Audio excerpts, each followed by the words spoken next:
The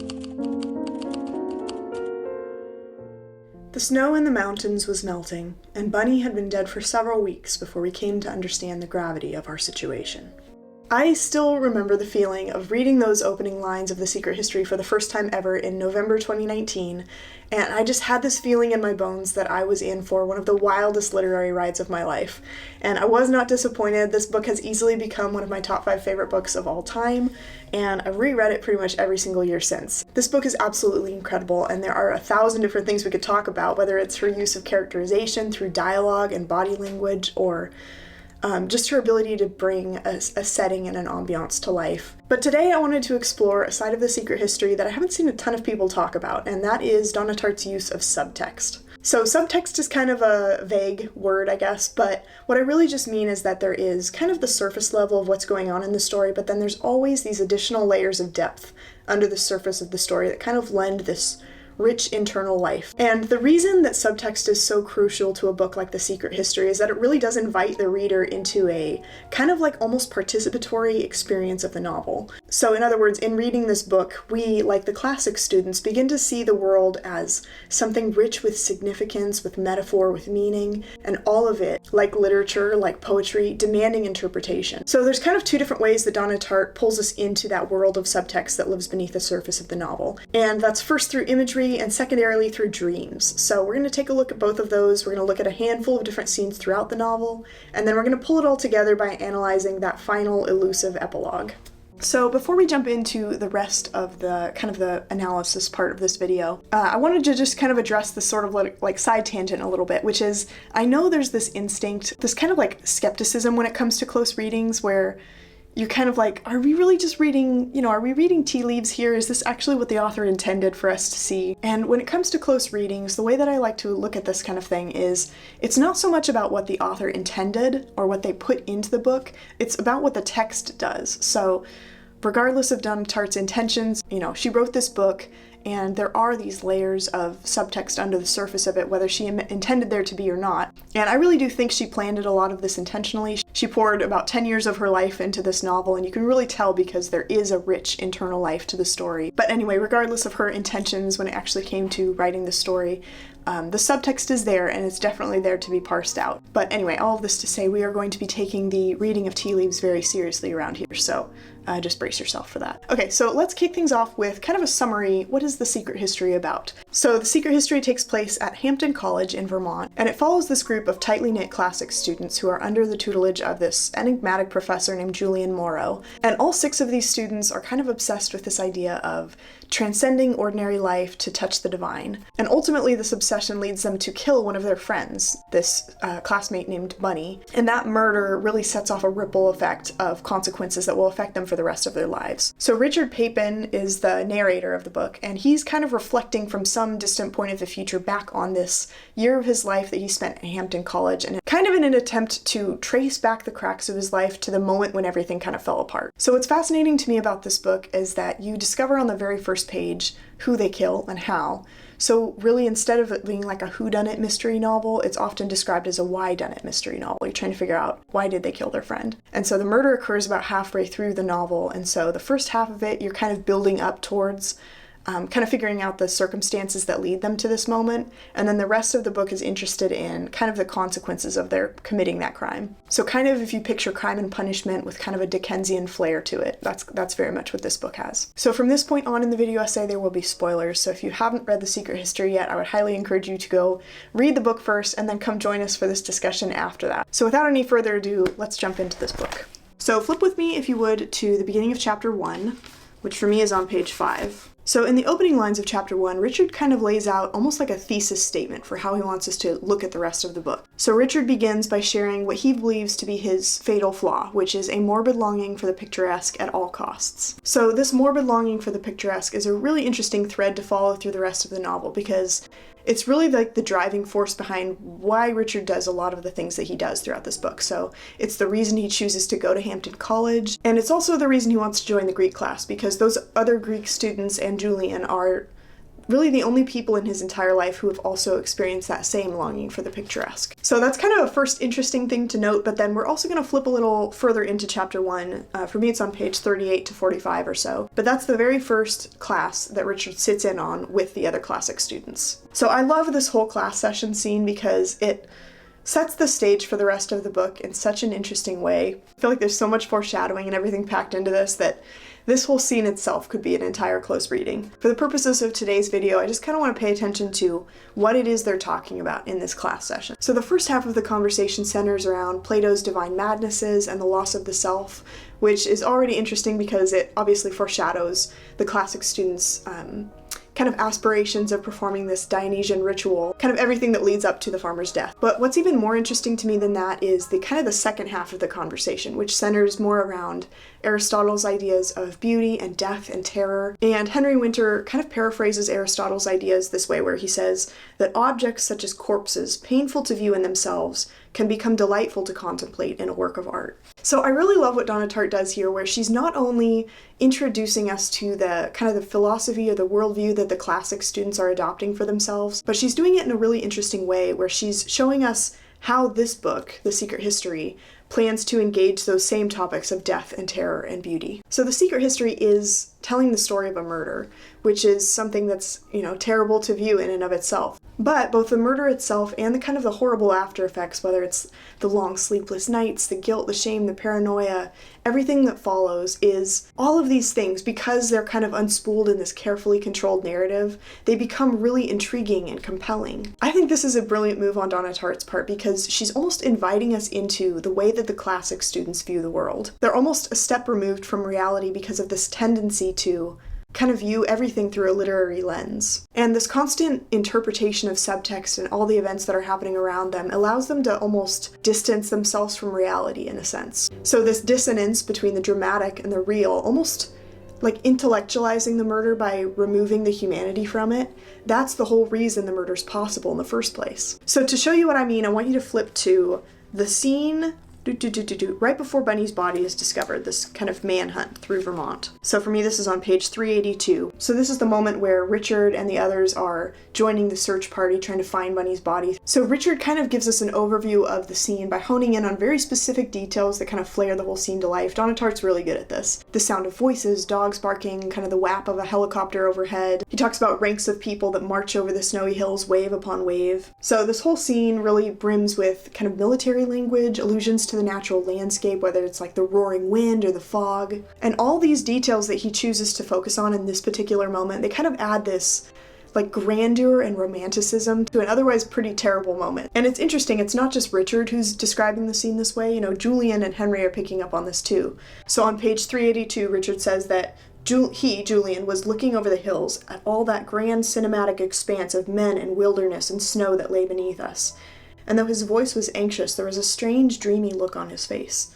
The business had upset him, that I knew, but I also knew that there was something about the operatic sweep of the search which could not fail to appeal to him, and that he was pleased, however obscurely, with the aesthetics of the thing. Henry saw it too. Like something from Tolstoy, isn't it? He remarked. Julian looked over his shoulder, and I was startled to see that there was real delight on his face. Yes, he said. Isn't it, though? So to me, the fact that Richard is focusing this much on almost like the military grandeur of the situation, that seems to me like he's almost using the beauty, the aesthetics of the scene as a way of distancing himself from the actual pretty traumatic reality that they just killed their friend. If we flip just a couple pages further, it's really interesting to see the way that Richard's description of the landscape changes after Bunny's body has been found. So in this scene, after Bunny's body has been found, Richard kind of disassociates from the conversation that's happening around him by studying the landscape around him, and this is how he describes it. White sky, trees fading at the skyline, the mountains gone. My hands dangled from the cuffs of my jacket as if they weren't my own. I never got used to the way the horizon there could just erase itself and leave you marooned, adrift, in an incomplete dreamscape that was like a sketch for the world you knew. The outline of a single tree standing in for a grove. Lampposts and chimneys floating up out of context before the surrounding canvas was filled in. An amnesia land, a kind of skewed heaven where the old landmarks were recognizable, but spaced too far apart, and disarranged and made terrible by the emptiness around them. So look with me at the words Richard is using in this passage. The horizon is erasing itself, leaving him marooned in an incomplete dreamscape, familiar landscapes made terrible by the emptiness around them. So in close readings, adjectives are a good indicator of what the narrator considers to be important in that scene. So here, the landscape is described as incomplete, single, out of context, skewed, old, terrible, empty. So through the language he's using to describe his surroundings, we understand that Richard himself is feeling marooned, adrift, caught up in a world that is both similar and terribly dissimilar to the world he knew. So even in this scene, Richard is not fully comprehending the weight of the murder itself. He's just kind of disassociating from the scene around him, but we can see it starting to sink in through the way that he describes the things around him. So the first time we really see him confront his own role in the murder is actually, ironically, at Bunny's funeral. The whole funeral sequence I find really interesting because as a writer, when you're approaching these really intense, kind of emotionally laden scenes, you can't really, there's kind of this unspoken rule in writing where you can't just confront those things head on. You almost have to take it at an angle a little bit, because if you kind of overdo it and kind of over-explain the character's feelings to the reader, then they won't feel like they're getting to participate and they won't feel as involved. So you almost have to tell it at an angle, tell the truth, but tell it slant. So I'm going to go a little off script here and just kind of rant about this because there's something here. So even though the murder scene is kind of the crux of the whole story, we never really see the entire thing play out. We see glimpses of it in the prologue, we see right before, right after, but the scene itself, we never really get anything but just kind of a peripheral look at the actual murder scene. And what is so brilliant about that to me is that because we're not ever looking at the murder scene directly, because we never get a specific description of what was done and how and when, is that she kind of invites the readers to experience the murder in the same way that the characters do, where the murder becomes the thing that haunts them constantly, but they kind of can't look at it directly. And we see this in kind of the slow unraveling of Richard's guilt throughout the second half of the novel, where he can't quite look at the murder directly, and neither can we as the reader, because we don't have a specific scene we can go back and read.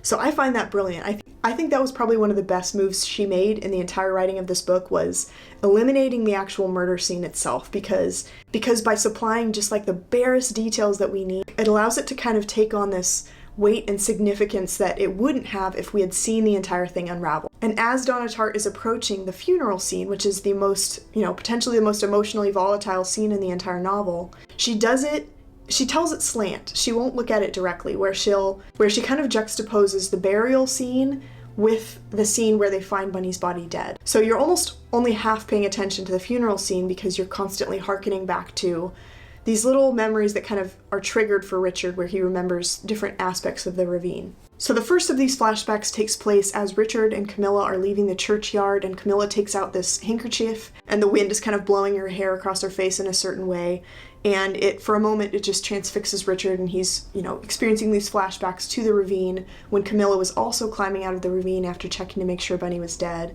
and she had the same handkerchief and the wind was blowing across her in the same way. These flashbacks appear in parentheses and in italics as a way of kind of separating to the reader that this is not the same scene that they were looking at, it's something else. So that's kind of the first flashback that we see, but they really continue to grow in intensity and insignificance the closer it gets to the moment where Bunny's body is actually being lowered into the ground.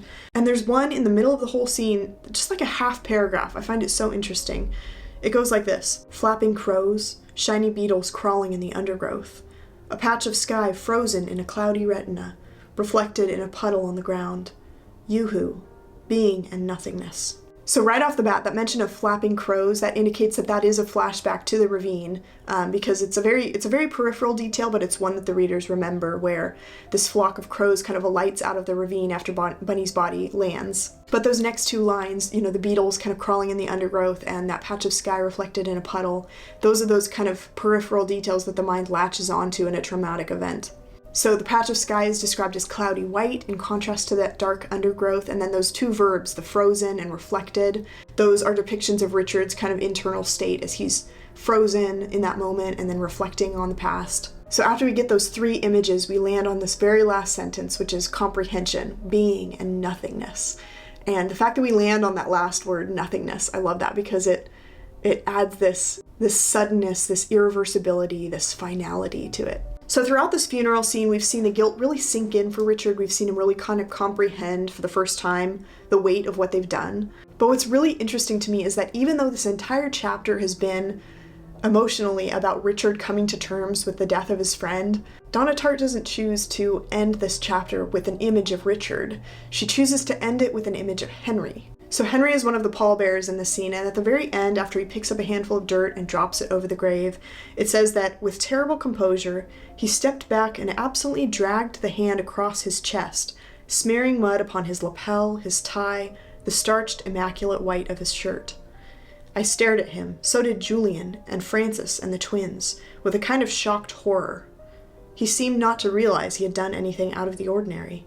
He stood there perfectly still, the wind ruffling his hair and the dull light glinting from the rims of his glasses. Choosing to end this chapter on this particular image with Henry standing at the graveside with a smear of mud across his white shirt, completely unaware he's done anything wrong, this tells us three things. So first, it shows Henry's kind of preoccupation and stoic attitude toward the death of his friend. Granted, he is on drugs at this point. Second, it shows his almost moral ambivalence, where even with blood, or mud in this case, on his hands, he doesn't seem to believe that he's done anything wrong. Third, and maybe most interestingly of all, this is the very first sharp contrast we have between Henry and Richard's reactions to Bunny's death. So where Richard is kind of bogged down by the weight of what they've done, Henry seems unaffected and he's able to almost rise above the circumstances, and this is important for later. So now that we've kind of traced a couple different scenes throughout the book, I want to take a step back and think about the way that Donna Tartt uses dreams in The Secret History. So as a writer, I feel like one of the earliest pieces of advice that you get is to never begin or end your story with a dream. In fact, it's better to just not use dreams at all because dreams kind of have this tendency to almost wake people up out of the dream of the story. But in The Secret History, Donna Tartt uses dreams pretty much exclusively to show us the progression of Richard's understanding of his role in Bunny's death. So when I was rereading the book most recently, I was really paying attention to where these dream scenes crop up, and to the best of my knowledge, and feel free to correct me if I'm wrong here, but the very first scene that's not just kind of alluded to but actually described in detail happens the night after they kill Bunny. So in this passage, Richard dreams that he and Charles are trying to evade this mysterious third passenger on a train. And he writes that throughout the dream, however, I'd had a feeling that it was all unimportant, that I actually had a far more pressing worry if only I could remember it, than I did remember, and the shock of it woke me up. In the second dream, which happens a little while later, Richard dreams that he finds Bunny's body fully clothed in a bathtub full of water, and he's in such a rush to try to hide it as he hears voices approach that he ends up upsetting this fishbowl from a pedestal and spills everywhere. He's trying to kind of cover up the evidence of his crime. And then the third dream takes place immediately after Bunny's funeral, and in that dream, Richard finds this baby abandoned in the graveyard, and he kind of feels this immediate moral disgust that Bunny's family would have just abandoned this baby in the cemetery, which is kind of ironic given the whole murder thing. And then behind him, Richard hears somebody clear their throat, and he turns to see this kind of looming figure with clotted features, and Richard is so afraid he falls backward and kind of wakes up out of the dream really quickly. And even though he never mentions Bunny by name, he says, "I had known very well who it was, and in the dream he knew I knew." So until this point in the novel, Richard has kind of convinced himself that he's not to blame for Bunny's death. He kind of sees himself as almost like a passive bystander to Henry's crime. But through these dreams, we kind of see this very haunting glimpse of his own suppressed guilt, which begins to kind of come out through the rest of the novel. It kind of shows us how dreams, like imagery, can often be very insightful truths into what the character has been avoiding. So it's no accident that the final scene of The Secret History is a dream. Like I mentioned earlier, writers are often discouraged from using dreams because they're kind of rambling, they're incoherent, they can kind of wake the reader up out of the dream of the story. But as Tartt demonstrates in this final scene, dreams can be a really effective way of tapping into the emotional undercurrent of what's going on in the story. So if we think back to the very beginning of this video and how we talked about how subtext is inherently literary, dreams are the exact same way, where dreams demand interpretation. They can communicate the incommunicable, they can tap into that kind of vague subconscious state that's happening beneath the surface of the story. But I think the choice to end The Secret History with a dream sequence is a really interesting one because it so completely suits, Richard's very literary way of viewing the world. So let's examine this elusive final scene and we'll see why this was such a fitting note for this novel to end on. So in this final dream, Richard is walking through the ruins of this abandoned, bombed out city. which I kind of took to represent his old life at Hampton, which was, bombed or shattered kind of after the effects of Bunny's death. And then as he walks through the city, he gradually encounters these new, more modern buildings, which I kind of took to represent his attempts to build a new life for himself outside of Hampton College. So he enters one of these new buildings and he finds this exhibit in a glass case. A machine revolving slowly on a turntable. A machine with metal parts that slid in and out and collapsed in upon themselves to form new images. An Inca temple, click, click, click. The pyramids, the Parthenon. History passing beneath my very eyes, changing every moment. So this machine kind of represents history as being in a constant state of change, where it's almost like fast forward moving through different world civilizations, through different religions and cultures. It sort of represents the rise and fall of civilizations that so enamored Julian and Henry and all the other classic students. It's really interesting to notice which buildings are referenced here because it's never an accident. So the device begins with an Inca temple, and I kind of wondered on my last reread if that has any relation at all to Argentina. If you remember how midway through the book they were going to leave to Argentina and try to escape there. I don't know if there's a connection there, but I thought that was interesting. And then the device changes to the pyramids in Egypt, and then it changes to the Parthenon in Greece, and that is the moment when Henry appears. Not an accident, I said. So this is just a cool way of kind of underlining that Henry represents Greek ideology in death as in life. And then over the course of their conversation, kind of in the background, the device continues to change. It changes to the Colosseum and to the Pantheon, which are obviously both in Rome. And I thought that was kind of an interesting nod to Henry's very pivotal time with Bunny in Italy. So the conversation that follows between Henry and Richard is super interesting because it's so vague. Henry initiates the conversation to Richard. He says, "I thought I'd find you here," which kind of indicates that he sought Richard out. So there's three kind of brief exchanges in the conversation that follows. First, Henry tells Richard that he's not dead, but his movements are restricted. And this kind of harkens back to an earlier conversation among the classic students about how ghosts are known to us by different names now. Memory, the unconscious, kind of light shining from a dead star, as Julian puts it. So we know that Henry can kind of still appear in dreams, but he doesn't apparently have as much agency as he'd like. Second, when Richard asks where they are, Henry says it's classified and not generally open to the public. And then third, kind of at a loss of what else to say, Richard poses this final question where he asks Henry, "Are you happy?" To which Henry responds, "Not particularly, but then you're not very happy where you are either." So when I first read this scene, I remember thinking, what the heck does this mean? Nothing is conveyed in this entire exchange.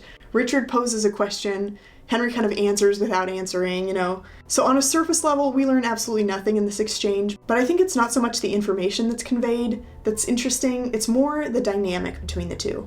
Even dead, and even in a dream, Henry still possesses this kind of sense of authority and control. He sought Richard out. He holds all the answers, and he acts kind of stiff and enigmatic through the entire scene. And maybe most importantly, at the very end, Henry looks at his watch and excuses himself, saying that he's late for an appointment. And then the last line, the one that lingers. "He turned from me and walked away. I watched his back receding down the long, gleaming hall." Okay, so what are we supposed to make of all this? So from page 1, Henry expresses that his fatal flaw is this morbid longing for the picturesque at all costs. He's consumed by beauty, he wants his life to mean something more, and he's always searching for the sublime beyond his ordinary everyday life.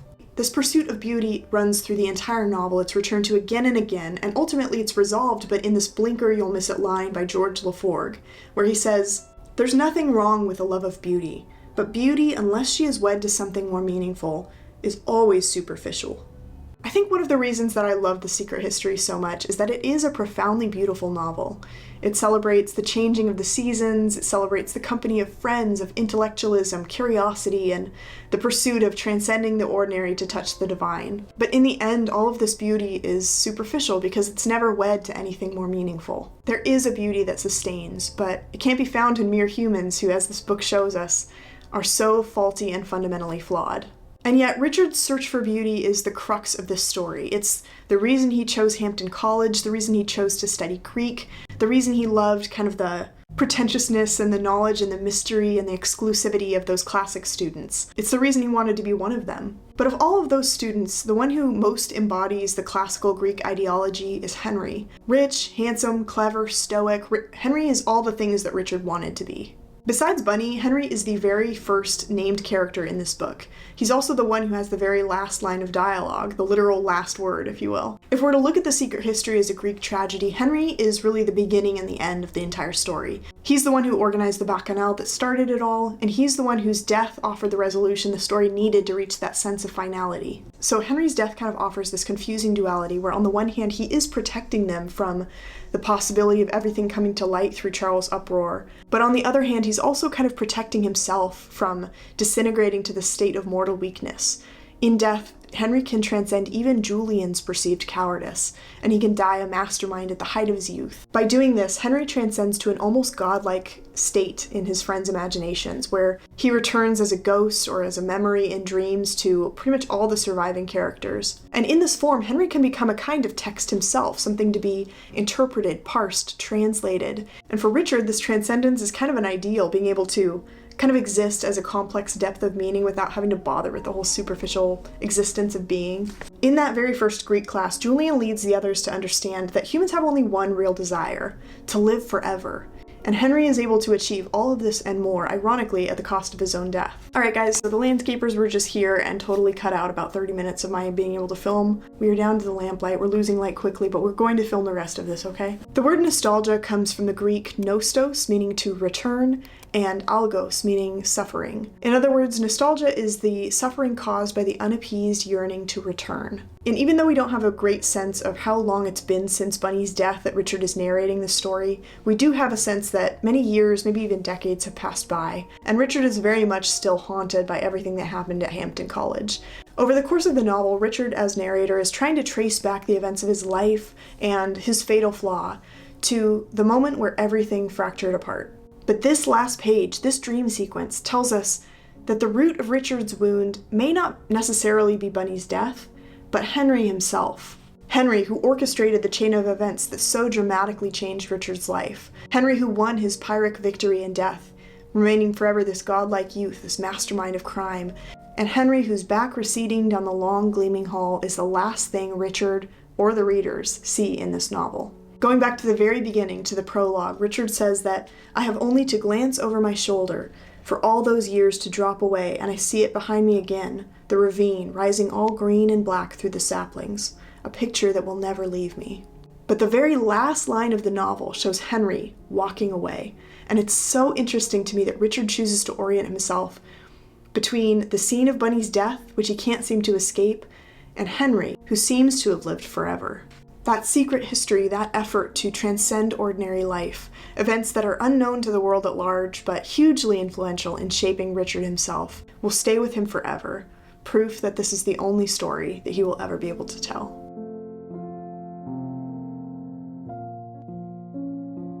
Alright friends, thus concludes our discussion of The Secret History by Donna Tartt. I really hope you enjoyed this video essay. I definitely enjoyed putting it together for you.